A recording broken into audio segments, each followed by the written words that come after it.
नमस्ते। बोलती books with Anjali channel पर आपका स्वागत है। आज हम पढ़ेंगे फ्लॉप्सी खरगोशों की कहानी। क्यूआर कोड स्कैन करके आप ये कहानी अंग्रेजी भाषा में प्रोजेक्ट गुटेनबर्ग की वेबसाइट पर पढ़ सकते हैं। ऐसा कहते हैं कि ज्यादा सलाद के पत्ते खाने से बहुत नींद आती है।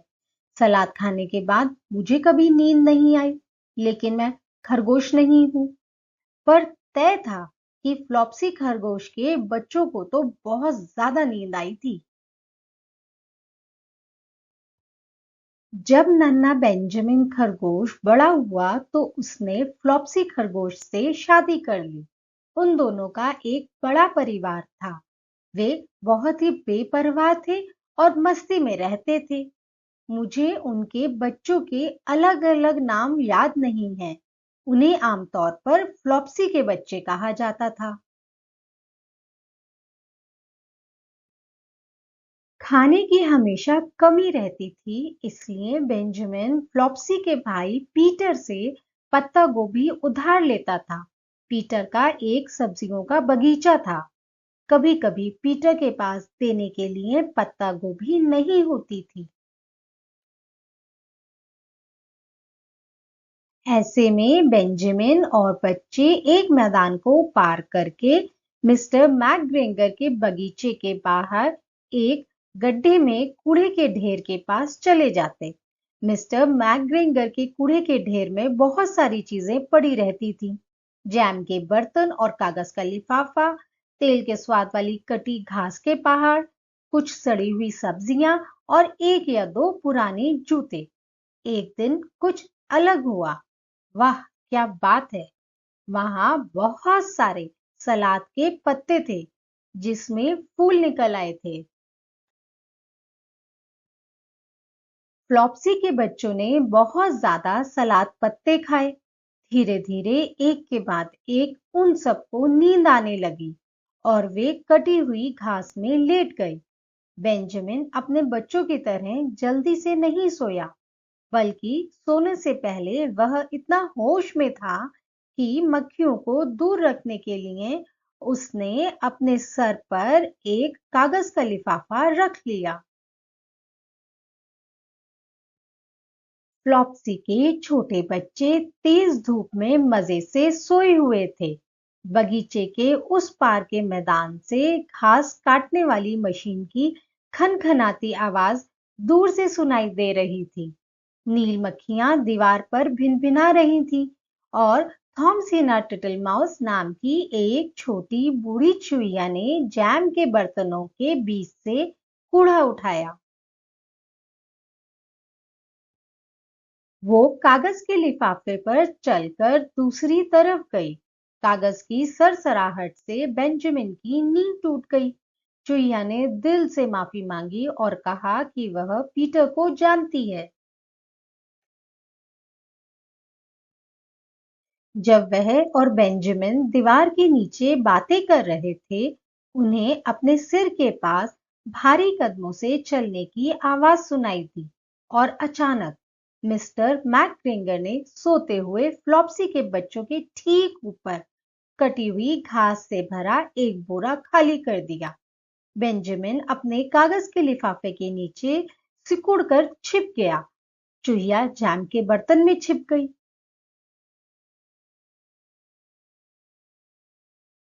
ऊपर से गिरती घास के नीचे छोटे बच्चे नींद में मुस्कुरा रहे थे। वे नहीं जागे, क्योंकि सलाद के पत्ते खाने से उन्हें गहरी नींद आई थी। उन्होंने सपने में देखा कि उनकी माँ उन्हें घास के बिस्तर में लिटा रही है। मिस्टर मैकफिंगर ने अपना बोरा खाली करने के बाद नीचे देखा।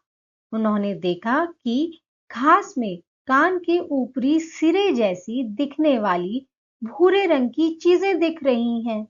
मिस्टर मैकग्रेंगर कुछ देर उन्हें देखते रहे। इस बीच उनमें से एक कान पर एक मक्खी आ बैठी और कान हिला। मिस्टर मैकग्रेंगर नीचे कूड़े के ढेर में उतर गए। 1, 2, 3 4, 5, 6 छोटे खरगोश, उन्होंने बच्चों को अपने बोरे में डालते हुए कहा।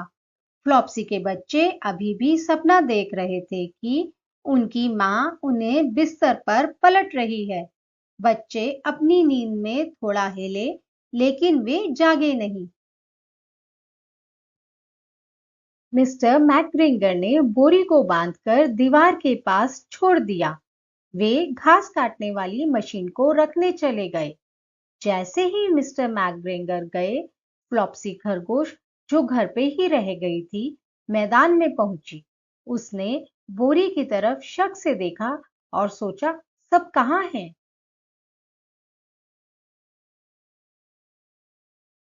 तब चूहिया अपने जैम के बर्तन से बाहर आई और बेंजामिन ने कागज के लिफाफे को अपने सिर से हटा दिया। उन्होंने फ्लॉप्सी को अभी घटी डरावनी घटना सुनाई। बेंजामिन और फ्लॉप्सी दुखी थे। वे दोनों बोरे पर बंधी रस्सी को नहीं खोल सके। लेकिन मिसेस टिटल माउस बहुत काबिल थी और उसके पास एक तरकीब थी। उन्होंने बोरे के निचले कोने में एक छेद किया। छोटे खरगोशों को बाहर निकाला और उन्हें जगाने के लिए चिकोटी काटी। उनके माता पिता ने खाली बोरी में 3 सड़ी हुई सब्जियां, एक पुराना काला ब्रश और 2 सड़े हुए शलगम भरे। फिर वे सभी एक झाड़ी के नीचे छिप गए और मिस्टर मैकग्रेंगर के आने का इंतजार करने लगे। मिस्टर मैकग्रेंगर वापस आए और उन्होंने बोरी उठाई और उसे ले गए। वे उसे लटका कर ले गए जैसे कि वह बहुत भारी हो। खरगोशों ने दूर रहकर पीछा किया। वे मिस्टर मैकग्रेंगर को उनके घर में जाते हुए देखते रहे और फिर वे बातें सुनने के लिए खिड़की पर चढ़ गए। मिस्टर मैकग्रिंगर ने बोरी को पत्थर के फर्श पर जोर से फेंका। अगर खरगोश के बच्चे उसके अंदर होते तो उन्हें बहुत दर्द होता। खरगोश सब सुन रहे थे।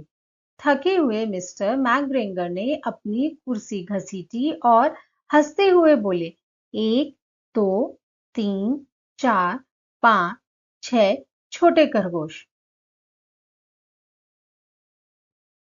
हैं? क्या मतलब? अब वे क्या खराब कर रहे हैं? मिसेस मैकग्रिंगर ने पूछा। 1, 2, 3, 4, 5, 6 छोटे मोटे खरगोश, मिस्टर मैकग्रिंगर ने दोहराया, अपनी उंगलियों पर गिनते हुए। 1, 2, 3। मूर्ख मत बनो। तुम्हारा क्या मतलब है, मूर्ख बूढ़े आदमी? बोरी में 1, 2, 3, 4, 5, 6 खरगोश, मिस्टर मैकग्रेंगर ने जवाब दिया। सबसे छोटा बच्चा खिड़की की चौखट पर चढ़ गया। मिसेस मैकग्रेंगर ने बोरी को पकड़ा और उसे महसूस किया। उसने कहा कि वह 6 महसूस कर सकती है, लेकिन वे बूढ़े खरगोश होंगे क्योंकि वे बहुत कठोर और सभी अलग-अलग आकार के हैं। खाने के लायक नहीं है, लेकिन इनकी खाल से मेरा पुराना चोगा ठीक हो जाएगा। अपना पुराना चोगा ठीक करोगी? मिस्टर मैकग्रिंगर चिल्लाए। मैं उन्हें बेच दूंगा और अपने लिए तंबाकू खरीद लूंगा। खरगोश तंबाकू? मैं उनकी खाल उधेड़कर उनके सिर काट डालूंगी। मिसेस मैकग्रेंगर ने बोरी खोली और हाथ अंदर डाला। जब उसने सब्जियों को महसूस किया तो वो बहुत गुस्से में आ गई। उसने कहा कि मिस्टर मैकग्रेंगर ने ये सब जानबूझकर किया और मिस्टर मैकग्रेंगर भी बहुत गुस्से में थे। सड़ी हुई सब्जियों में से एक रसोई की खिड़की से उड़ती हुई बाहर आई और सबसे छोटे खरगोश के बच्चे को लगी। उसे चोट लग गई। बेंजामिन और फ्लॉप्सी को लगा कि अब घर चले जाना ही ठीक है।